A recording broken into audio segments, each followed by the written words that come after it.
안녕하세요. 사업을 운영하시는 사장님들이라면 직원 안전이 항상 최우선이실 텐데요. 그런데 정말 좋은 마음으로 직원 생각해서 다 챙겨줬다고 생각했는데 나도 모르는 사이에 수백만 원짜리 과태료를 맞을 수도 있습니다. 왜냐고요? 바로 산업재해조사표라는 이 서류 한 장 때문에 그렇습니다. 한번 상상해 보세요. 직원이 다쳐서 산재 신청도 잘 도와주고 치료도 잘 받게 해주고 이제 다 끝났구나 안심하고 있는데 어느 날 갑자기 700만 원 과태료 내라는 통지서가 똑하니 날아온 겁니다. 이거 정말 황당하겠죠? 실제로 정말 많은 사장님들이 겪는 일인데요. 도대체 뭘 놓친 걸까요? 정답은요, 놀랍도록 간단합니다. 바로 이 산업재해 조사표라는 서류 하나를 몰랐기 때문이에요. 오늘 이 녀석의 정체를 제가 아주 확실하게 파헤쳐 드리겠습니다. 자, 이 갑작스러운 고지서의 정체를 알려면요. 먼저 우리가 흔히 아는 산재처리랑 이 산업재해조사표가 어떻게 다른지부터 알아야 합니다. 이게 완전히 별개의 이야기거든요. 자, 바로 이 지점에서 모든 오해가 시작됩니다. 우리가 보통 산재처리라고 하면 떠올리는 곳은 직원의 치료비를 개주는 근로복지공단이잖아요. 그런데 이 산업재해조사표는 거기가 아니라 우리 사업장의 안전을 감독하는 고용노동부에 내는 겁니다. 사업주가 직접요. 그러니까 이건 치료 목적이 아니라 우리 회사에서 이런 사고가 있었습니다. 라고 국가에 보고하는 완전히 다른 의무인 거죠. 기한은 사고 나고 딱 한 달입니다. 여기서 3일 이상 휴업이라는 기준도 진짜 중요해요. 직원이 실제로 회사를 쉬었냐 안 쉬었냐가 아니고요. 의사가 진단서에 이 사람은 3일 이상 휴업이 필요합니다. 라고 객관적으로 써줬는지가 기준입니다. 그리고 진짜 많이들 하시는 실수가 바로 날짜 계산. 사고가 난 바로 그날은 빼고 그 다음 날부터 하루, 이틀, 사흘 이렇게 세는 겁니다. 이거 꼭 기억하세요. 오늘 내용 중에 딱 한 가지만 기억해야 한다면 바로 이겁니다. 왼쪽 길은 근로복지공단으로 가는 길, 오른쪽 길은 고용노동부로 가는 길이에요. 이 두 갈래 길을 하나의 길이라고 착각하는 순간 바로 그 700만 원짜리 실수를 저지르게 되는 겁니다.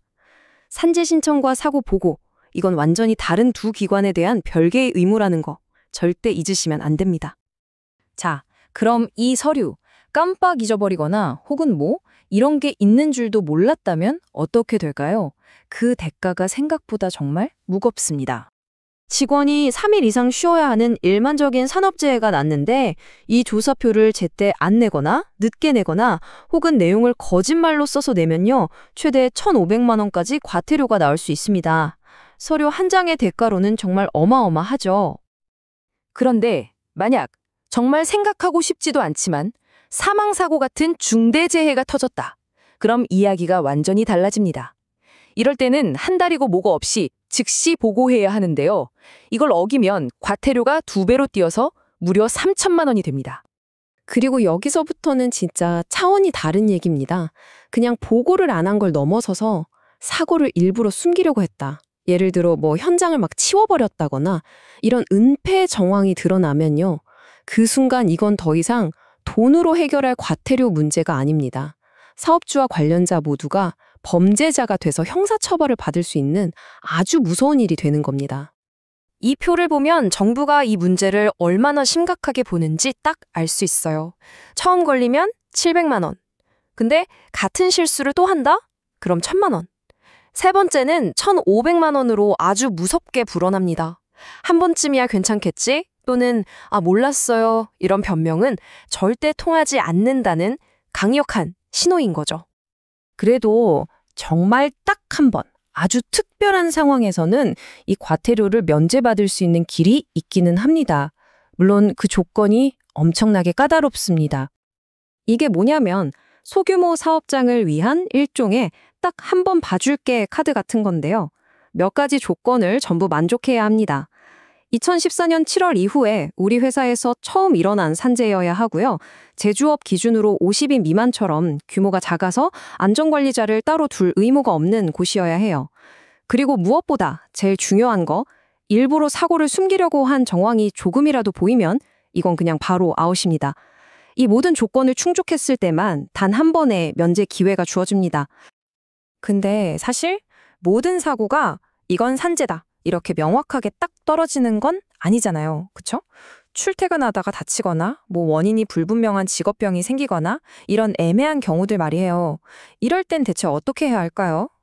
바로 이 지점에서 많은 사장님들이 정말 머리가 아파오기 시작하는 거죠. 출퇴근 중에 일어난 사고는 이것 하나만 기억하시면 됩니다. 그게 회사 관리 영역 안에서 일어난 일이냐, 아니냐. 예를 들어 회사가 제공하는 통근버스 안에서 사고가 났다면 그건 회사 관리 영역이죠. 그러니까 보고해야 합니다. 그런데 직원이 자기 차를 몰고 오거나 지하철 타고 오다가 다친 건 그건 회사 관리 밖의 일이니까 보고 대상이 아닙니다. 간단하죠?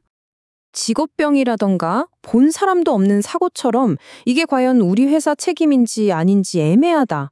이럴 땐 절대 섣불리 행동하지 마세요. 가장 안전하고 확실한 방법이 있습니다. 일단 근로복지공단의 판단을 기다리는 거예요.